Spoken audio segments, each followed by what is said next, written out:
ఒక గ్రామంలో లఖన్ పేరుతో ఒక అతను ఉండేవాడు. తన దగ్గర మిట్టు పేరుతో ఓ చిలుక ఉండేది. అది మాట్లాడే చిలుక. లఖన్ దాన్నెప్పుడు పంజరంలో ఉంచేవాడు కాదు. చాలా కష్టపడేవాడు. కాని దురదృష్టవశాత్తు తను చాలా పేదవాడు. ఒకరోజు డబ్బులు లేని కారణంగా, అరే మిట్టు, నువ్విక్కడి నుంచి ఎందుకు వెళ్ళావు? నేనైతే నేనిప్పుడు పంజరంలో కూడా ఉంచను. వెళ్ళు నువ్విక్కడి నుంచి. నీకేమి తినిపించగలను? అరే యజమాని, నువ్వు నా గురించి చింతించకు. నేనిప్పుడు విడిచి వెళ్ళను మిమ్మల్ని వదిలి. మరియు టైం వస్తుంది వస్తుంది వస్తుంది. కాని లఖన్ దాని మాటలు వినడు. కోపంగా తన రూంలోకి వెళ్తాడు. అక్కడ మిట్టు కూడా ఆలోచిస్తుంది. అరే, అనిపిస్తుంది నిజంగా యజమాని బాధగా ఉన్నాడని. కానీ నేను కూడా ఏం చెయ్యను. నేనేం చెయ్యగలను? దాని తర్వాత మిట్టు అక్కడి నుంచి వెళ్లిపోతుంది. మరియు ఒక మర్రి చెట్టు మీద కూర్చుంటుంది. మరియు ఏడుస్తూ ఉంటుంది. అప్పుడే ఒక దెయ్యం అక్కడికి వస్తుంది. ఏంటి చిలక, తినేయనా నిన్ను? నాకివాళ చాలా ఆకలిగా ఉంది. మరియు నేను చాలా రోజుల నుంచి ఏం తినలేదు కూడా. అరే దయ్యం గారు, తినాలనుంటే తినేయండి. కానీ అంటూ భయపెట్టకండి. నేనెలాగూ చాలా బాధగా ఉన్నాను. అదే చావటానికి కారణం. నేనెవ్వరికి భయా పడను. నన్ను మళ్ళీ మళ్ళీ చిలుక అనకు. నా పేరు మిట్టు. మిట్టు. దెయ్యం చిలుక మాటలకు కొంచెం సంతోషిస్తుంది. నిజంగా నువ్వు చాలా బావున్నావు మిట్టు. నీ గారడి చూసి నేను సంతోషించాను. ఇప్పుడు నేను నిన్ను చంపను. చెప్పు, నేను నీకు ఏ విధంగా సహాయం చేయను? తరువాత మిట్టు జరిగిందంతా చెప్తుంది. దాని మాటలు విన్నాక దెయ్యం అంటుంది, అవునా, అయితే ఇదే విషయం. నీకు నిజంగా స్వామి భక్తి ఉంది. నేను నీకు సహాయపడగలను. మరియు మెల్లగా కొంచెం యజమానిని ధనవంతుణ్ణి కూడా చెయ్యగలను. కాని దీనికోసం నేను నీ శరీరంలోకి రావాలి. మరియు నేను వెళ్లేదాకా నీ శరీరం నా ఆక్రమణలో ఉంటుంది. మరియు ఇంకో మాట గుర్తుంచుకో, ఒక్కసారి నీ శరీరంలోకి నేనొస్తే నేను మళ్ళీ ఎప్పటికీ వెళ్ళను. మరియు ఎవరైనా ఇలా చేస్తే నువ్వు నీ ప్రాణంతో చెలగాటమాడుకున్నట్లే. చెప్పు, నీకు ఒకవేళ సమ్మతమైతే. నా యజమానికి సహాయం చేయడానికి నేను ఏదైనా చేస్తాను. ఒకవేళ నా ప్రాణం ఇవ్వాల్సి వచ్చినా సరే. దాని తర్వాత దెయ్యం మిట్టు శరీరంలోకి ప్రవేశిస్తుంది. ఎలాగైతే దెయ్యం శరీరంలోకి ప్రవేశిస్తుందో దాని తల దెయ్యంలా మారిపోతుంది. మరియు మిగిలిన శరీరం చిలకలా ఉంటుంది. దానిలో అదొక బంగారు దుకాణాన్ని చూస్తుంది. అరేవా, ఇదైతే బంగారు దుకాణం. ఎందుకు దీంట్లో దోపిడీ చేయొద్దు? సరదాగా అనిపిస్తోంది. మరియు ఈ మిట్టు యజమానికి కూడా కొన్ని డబ్బులు వస్తాయి కదా. ఇలా చెప్పి దెయ్యం బంగారం దుకాణంలోకి స్వయంగా వెళ్తుంది. దుకాణంలో లావుగా ఉన్న యజమాని మరియు తన పని మనిషి తనని ఆ రూపంలో చూసి భయపడతారు. మరియు దుకాణం యజమాని కూడా చాలా భయపడతాడు. అరే భయ్యా, ఇదేంది భయ్యా? ఇది దయ్యంలా ఉంది, పక్షిలా ఉంది, మనిషిలా కూడా ఉంది. భయ్యా, నాకేం అర్థం అవ్వట్లే. అరే సేట్ గారు, మీరేమైనా రాణితో పెళ్లి చేసుకుంటారా? దాని గురించి ఆలోచించడానికి మీ లావు పొట్ట పట్టుకొని మీ ప్రాణం కాపాడుకోవటానికి పరిగెత్తండి. పరిగెత్తరా, పరిగెత్తు. మన ప్రాణం కాపాడుకోవటానికి పరిగెత్తు. ఇలా చెప్పి దుకాణం పని మనిషి అక్కడి నుంచి పరిగెత్తుతాడు. ఇప్పుడు లోపల ఆ లావు సేటు మరియు దెయ్యం ఉంటారు. ఏంటి మోటు, నీ నౌకరైతే పారిపోయాడు. ఇప్పుడైతే నువ్వు నేను మాత్రమే ఉన్నాం ఇక్కడ. పద, బంగారం అంతా నాకిచ్చేసాయి. మరియు నీ ప్రాణం కాపాడుకో. నేనైతే నా ప్రాణం ఇస్తాను, కానీ బంగారం మాత్రం ఇవ్వను. ఎందుకంటే ఇది నా కష్టార్జితం. నన్ను వదిలేయి.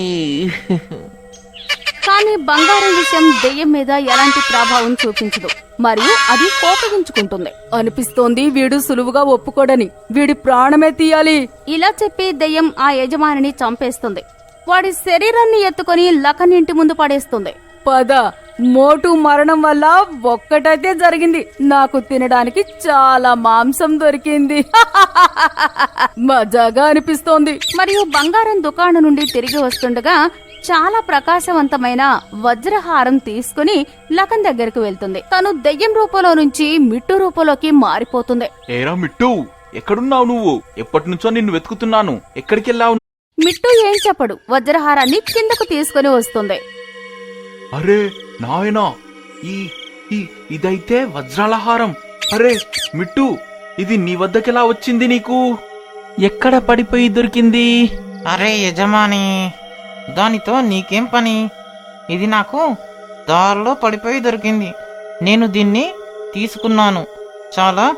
ఇప్పుడు మీరు దీన్ని తీసుకోండి మరియు ఎంజాయ్ చేయండి, సరదాలు చేసుకోండి. వద్దు వద్దు, ఇది వేరే వాళ్ళ కష్టం. నేను దీన్ని తీసుకోలేను. నువ్వు దాన్ని అక్కడే పారేయి. యజమాని, తీసుకుంటే తీసుకోండి, లేదంటే పారేయండి మీరు దీన్ని. దాని తర్వాత మిట్టు అక్కడి నుంచి వెళ్లిపోతుంది. లఖన్ మిట్టు ధోరణి వల్ల అనుమానపడతాడు, ఇంకా ఆలోచిస్తుంటాడు. ఉన్నా లేకున్నా ఏదో గందరగోళంగా ఉంది. మిట్టు నాతో ఎప్పుడు ఇలా మాట్లాడడు. ఇక్కడ దెయ్యం మిట్టు శరీరం నుండి బయటకు వస్తుంది మరియు అంటుంది, నీ యజమానైతే చాలా అందంగా మరియు నిజాయితీగా ఉన్నాడు అనిపిస్తోంది. నిజంగా ఏదో ఒక రోజు తినిపిస్తావేమోనని. ఓహో, వద్దు వద్దు, అలా అనకు. తను నా యజమాని, తనకి మీరు ఏం చెప్పొద్దు. అలాగే నేను మీకు నా శరీరాన్ని ఇచ్చానని. దాని తర్వాత ఆ దెయ్యం ఆ లావు బంగారం యజమాని తలని తినివేస్తుంది. అలాగే ఆ దెయ్యం వెళ్తుంది మరియు ఎవరినో ఎత్తుకొస్తుంది మరియు వాళ్ళని తినేస్తుంది. అలాగే మెల్లగా లఖన్ ఇంటి పైన ఎముకల కుప్ప పేరుకుపోతుంది మరియు అక్కడి నుంచి చెడు వాసన వస్తుంటుంది. ఓహోహో, పైనుండి ఎంత దుర్వాసన వస్తుంది. వెళ్ళి ఒకసారి రేపు చూడాలి ఇది ఏంటో. కానీ లఖన్ ఎలాగైతే మిద్దపైకి వెళ్తాడో అలాగే తన కళ్ళు తిరుగుతాయి. నలువైపులా అస్థిపంజరాలు ఎముకలుంటాయి. అరే దేవుడా, ఇదేంటి? ఇన్ని మనుషుల అస్థిపంజరాల? ఎవరు చేశారు ఇది? ఇలా వీళ్ళని చంపి తినేది? అప్పుడే లఖన్ కు పైన ఎవరో తింటున్న శబ్దం వస్తుంది.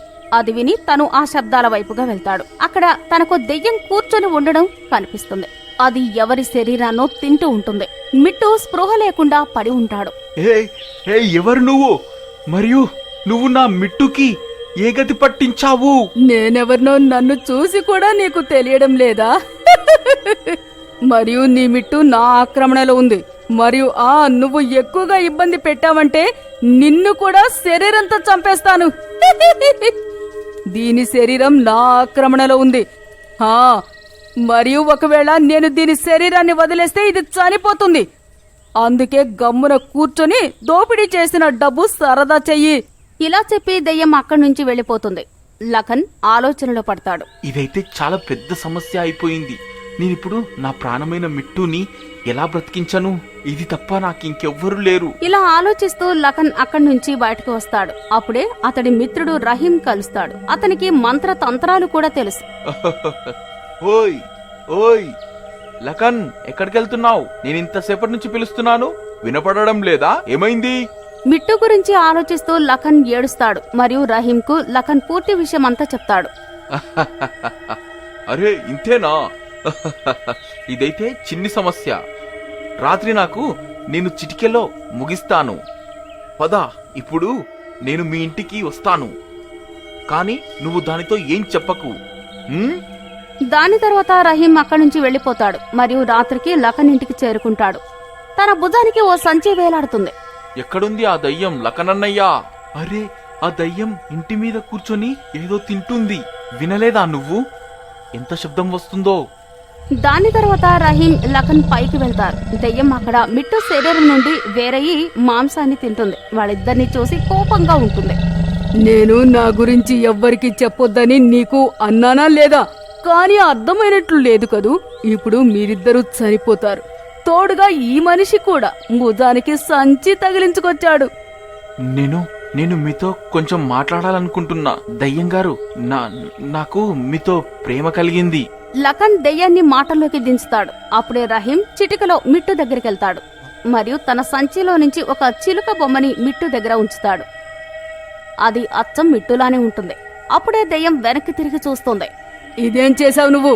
ఇప్పుడు నాకెలా తెలుస్తుంది ఏది అసలైన చిలుకో? నేను మీ అందరినీ చంపేస్తాను. అలాగే దెయ్యం రహీం వైపు చంపడానికి వస్తుందో అప్పుడే రహీం సంచిలో నుంచి విభూది తీసి దాని మీద చల్లుతాడు. అప్పుడే దెయ్యం కాలి బూడిదవుతుంది.